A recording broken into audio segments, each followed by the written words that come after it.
दोस्तों, इस गर्मियों के सीजन में अगर सब्जियों की खेती से हमें अच्छा उत्पादन लेना है और अच्छे मंडी भाव अगर लेने हैं तो हमें कुछ ऐसी सब्जियों का चुनाव करना होगा जो इस गर्मी के सीजन में भी अच्छे से ग्रो हो जाएं, अच्छा उत्पादन देके चली जाएं और अच्छे मंडी भाव देके चली जाएं।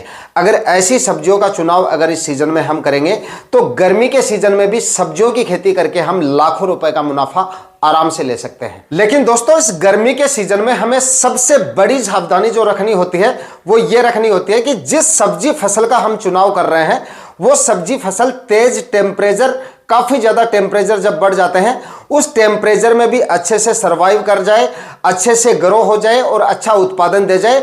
और अच्छी वैरायटियों का सिलेक्शन करना काफी ज्यादा जरूरी है। अगर उस सब्जी फसल की अच्छी इस समय पे लगाई जाने वाली अच्छी वैरायटियों का सिलेक्शन करेंगे, लगाने का तरीका हमारा सही होगा तो काफी जोरदार मुनाफा ये सब्जी फसल हमें देके जा सकती है। तो अगर आप इस समय पे सब्जियां लगाना चाहते हैं तो आप इस पूरे गर्मी के सीजन में करेले की खेती कर सकते हैं। और करेले को आप मार्च के आखिरी सप्ताह में भी लगा सकते हैं, क्योंकि अब अगर जिन किसान भाइयों की जमीनें वगैरह खाली नहीं हुई है तो अब मार्च के लास्ट वीक तक खाली हो जाएंगी। उसके बाद भी दोस्तों करेले की फसल को आप लगभग 15 अप्रैल तक आराम से लगा सकते हैं, यानी कि अप्रैल के मध्य तक भी अगर आप इसको लगा लेंगे तब भी यह फसल आपको जोरदार उत्पादन देके चली जाएगी, अच्छे से ग्रो हो जाएगी और अच्छा उत्पादन आपको देके जाएगी। और अगर इस समय पे आप इसको लगाएंगे तो इसके भाई मंडी भाव भी आपको काफी जोरदार मिल जाएंगे। और करेले की जो डिमांड होती है वो हर मंडी में काफी अच्छी खासी रहती है। हर एक मंडियों में इसकी डिमांड काफी अच्छी होती है। मेट्रो सिटी में तो इसकी डिमांड काफी ज्यादा यानी कि और भी ज्यादा होती है। और इसके जो मंडी भाव होते हैं वो काफी गजब के होते हैं, यानी कि बीच सीजन में भी अगर इसको लगाते हैं हम तब भी ये हमें 40-50 रुपए के एवरेज मंडी भाव देके चली जाती है। मिनिमम 35-40 रुपए की मंडी भाव आप लेके चल सकते हैं। लेकिन अगर आप इस सीजन में करेले को लगाते हैं तो इससे ज्यादा मंडी भाव मिलने की उम्मीद है, क्योंकि जिस समय पे आपका करेला हार्वेस्टिंग पे आएगा, मंडियों में जिस समय पे आपका करेला जाएगा उस समय पे मंडियों में करेले की आवक बिल्कुल ना के बराबर होगी। क्योंकि ज्यादातर किसान भाई इसकी खेती जो है वो नवंबर दिसंबर में करते हैं या जनवरी माह में करते हैं। और जिन किसान भाइयों ने फरवरी माह में भी करेला लगाया है उनका करेला भी उस समय पे मार्केट में काफी कम हो जाएगा जिस समय पे आपके करेले की हार्वेस्टिंग शुरू होगी। इस वजह से मंडी भाव भी आपको काफी जोरदार मिल जाएंगे, उत्पादन भी काफी जोरदार मिल जाएगा और मुनाफा भी काफी जोरदार देके चला जाएगा अगर आप इस समय पे करेले की खेती करते हैं। तो दोस्तों, कब तक आप करेले की बुआई कर सकते हैं, इस समय पे कौन कौन सी वैरायटियों का इस गर्मी के सीजन में आपको सिलेक्शन करना है जिनसे अच्छी खासी गर्मी में भी अच्छा खासा उत्पादन आपको मिल सके, लगाने का सही तरीका भी बताऊंगा। यानी कि करेले की खेती के बारे में A to Z जानकारियां आप लोगों के साथ शेयर करूंगा, इसलिए वीडियो पे आपको लास्ट तक बने रहना है। और वीडियो अगर अच्छा लगे तो वीडियो को लाइक और शेयर करना ना भूलें। जो किसान भाई चैनल पे नए हैं वो चैनल भी सब्सक्राइब कर लें ताकि खेतीबाड़ी से रिलेटेड वीडियो सही जानकारियों के साथ आपको मिल सके।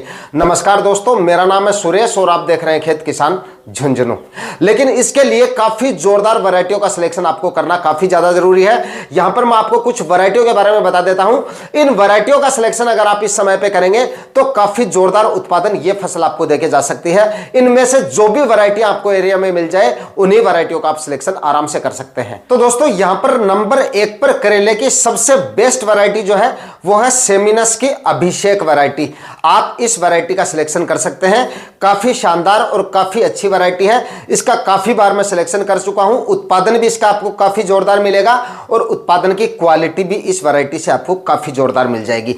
तो सेमिनस की अभिषेक वैरायटी का आप सिलेक्शन कर सकते हैं। इसके बाद में दूसरी जो वैरायटी है वो है क्लाउज कंपनी की अनुष्का वैरायटी। यह भी करेले की काफी शानदार वैरायटी है। इसका भी आपको काफी जोरदार उत्पादन मिल जाएगा और इस समय पे यह वैरायटी काफी आसानी से ग्रो भी हो जाएगी।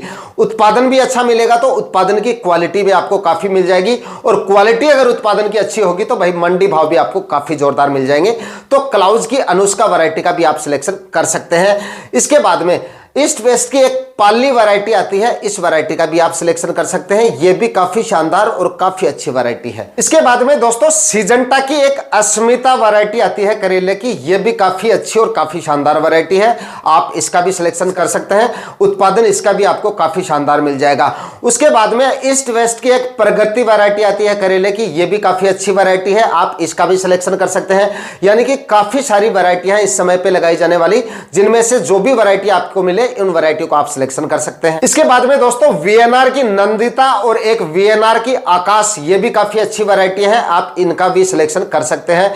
यहां पर जो भी वैरायटी आपको मैंने बताई है ये सारी एक से बढ़कर एक वैरायटी है, सभी का उत्पादन भी अच्छा मिलेगा आपको और उत्पादन की क्वालिटी भी आपको काफी शानदार मिल जाएगी। आपके एरिया में जो भी वैरायटी आपको मिल जाए उन्हीं का सिलेक्शन आप कर सकते हैं, काफी जोरदार मुनाफा ये सारी वैरायटी आपको देके जाएंगी। दोस्तों अब बात करते हैं करेले की खेती करने का। अब जो समय है वो कौन सा सही समय है, कब तक आप इसकी बुआई कर सकते हैं।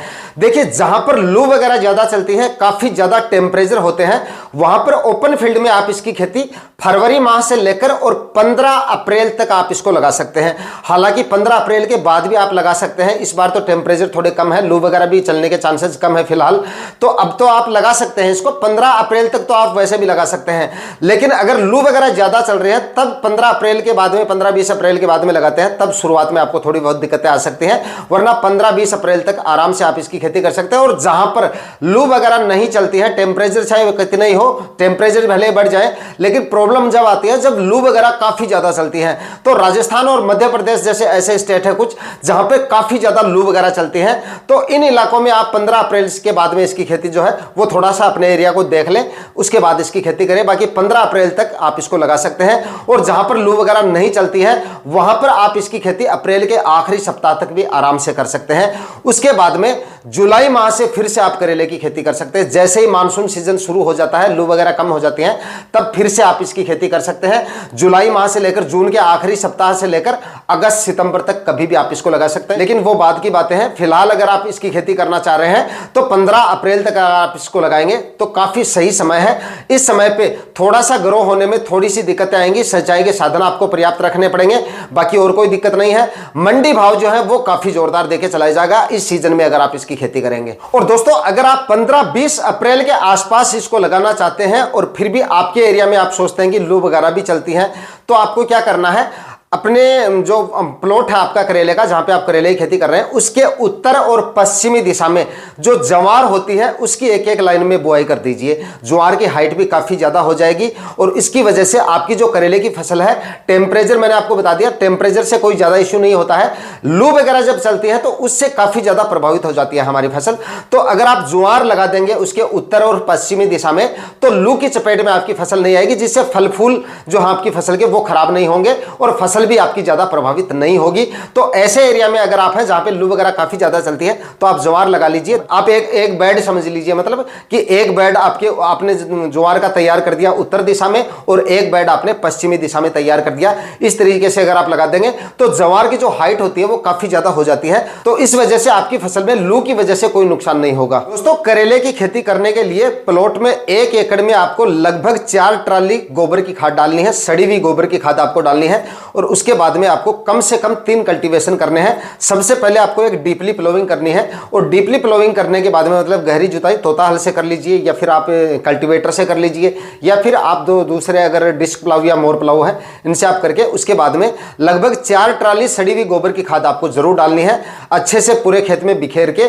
उसके बाद में लगभग 2 कल्टीवेशन आपको अच्छे करने हैं और हर कल्टीवेशन के बीच में 1-2 दिन का आपको गैप रखना है, क्योंकि अब धूप वगैरह है वो अच्छी खासी पड़नी शुरू हो गई है, तो जमीन आपकी जो है वो अच्छे से तैयार हो जाए और जमीन के अंदर कोई फंगस वगैरह या निमातोड वगैरह है तो धूप की वजह से वो पूरी खत्म हो जाए, ताकि आगे चलकर बारिश के दिनों में इस तरह की बीमारियों का आपको सामना ना करना पड़े। तो इस तरीके से आपको जमीन की तैयारियां करनी है। आखिरी कल्टीवेशन से पहले कुछ रासायनिक खाद उर्वरकों के बेसल डोज जो है वो आपको जरूर डालने हैं।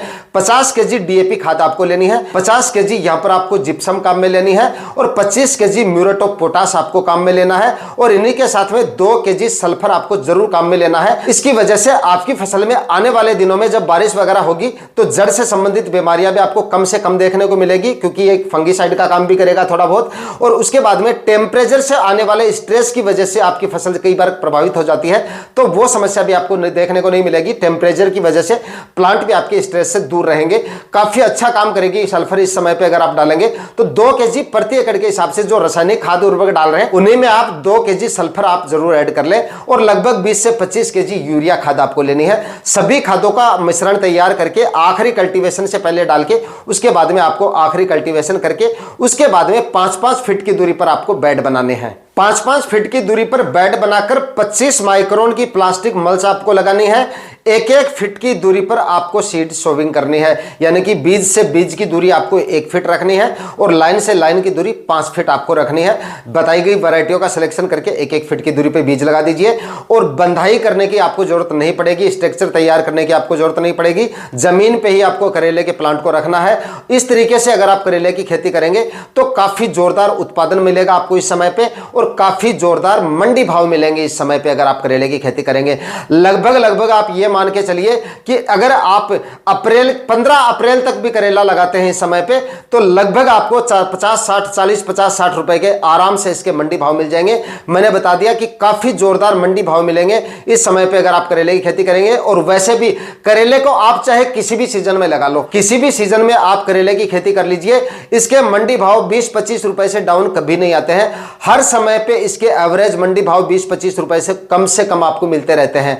तो अगर आप ऑफ सीजन में इसकी खेती करते हैं तो काफी जोरदार मंडी भाव आपको मिल जाते हैं। जो किसान भाई अगेती खेती इसकी करते हैं, यानी कि नवंबर दिसंबर में लगाते हैं, 60-70 रुपए तक मंडी भाव उनको मिल जाते हैं। तो अगर आप पछेती खेती करेंगे इस समय पे, अगर आप करेला लगाएंगे तो आपकी फसल जो है वो काफी पछेती होगी। तो पछेती खेती अगर आप करेले की करेंगे तब भी आपको मंडी भाव काफी जोरदार मिल सकते हैं। तो दोस्तों, करेले की खेती के बारे में कंप्लीट जानकारियां आज के इस वीडियो में आपके साथ शेयर की है।